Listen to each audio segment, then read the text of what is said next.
Welcome students, आपका मेरे channel science classes by doctor Kumkum Saxena में बहुत स्वागत है। और मैं 9th और 10th दोनों के ही क्लासेस ले रही हूँ।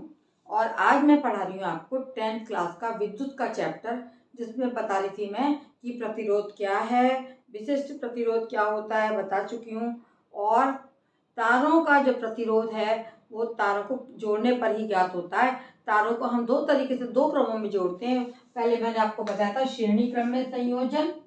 श्रेणी क्रम में संयोजन, तारों का श्रेणी क्रम का संयोजन कैसे होगा कि एक लाइन से तार जुड़े होंगे इस तरीके से 1 2 और ये 3। और समांतर क्रम में संयोजन या पैरेलल या पार्षद संयोजन, समांतर आज मैं बता रही हूँ आपको समांतर क्रम में संयोजन।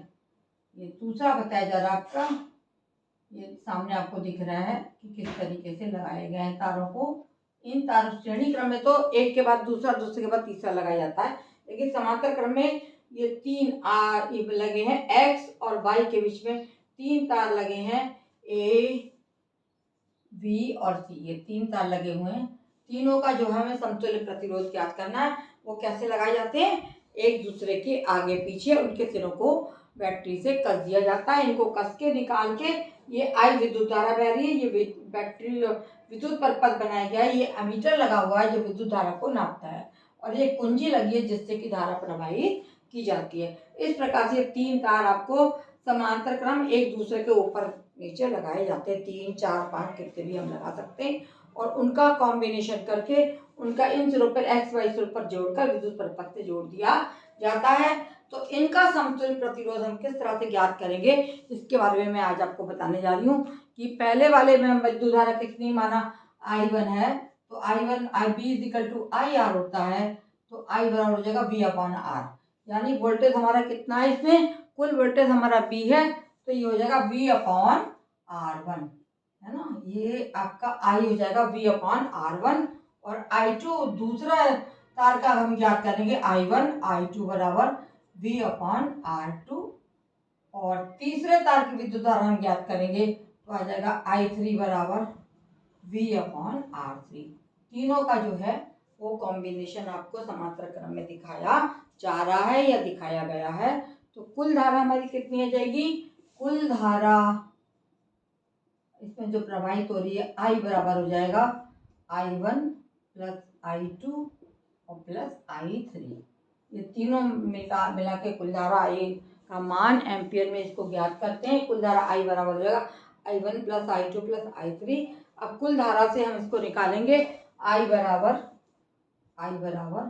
V upon R1 plus V upon R2 और प्लस V अपॉन R3। अगर तीनों में हमने ये निकालना है कि हमें विद्युत धारा कितनी प्रवाहित हो रही है, तो ये हो गया V upon R1, V upon R2, V upon R2 और V अपॉन R3। तीनों का प्रतिरोध लिख दिया और वोल्टेज एक से ही बहाया जा रहा है।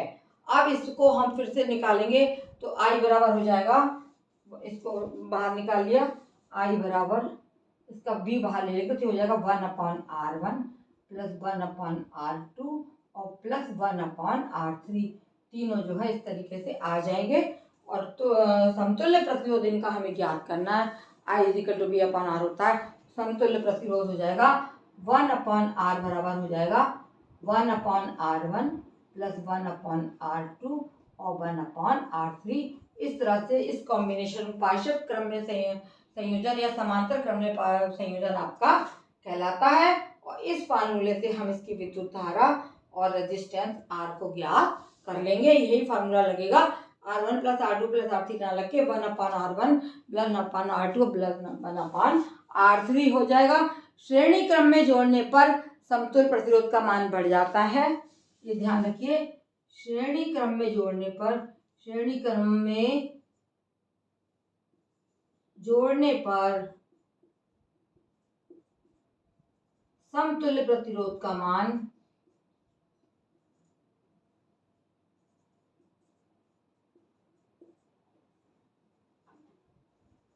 का कुल मान क्या होगा, कुल मान बढ़ जाता है। अगर इस तरीके से ऐसे जोड़ेंगे लगातार यूं करके तो कुल प्रतिरोध का कुल मान बढ़ जाता है। तथा समांतर क्रम में तारों को जोड़ने से समांतर क्रम में तारों को जोड़ने से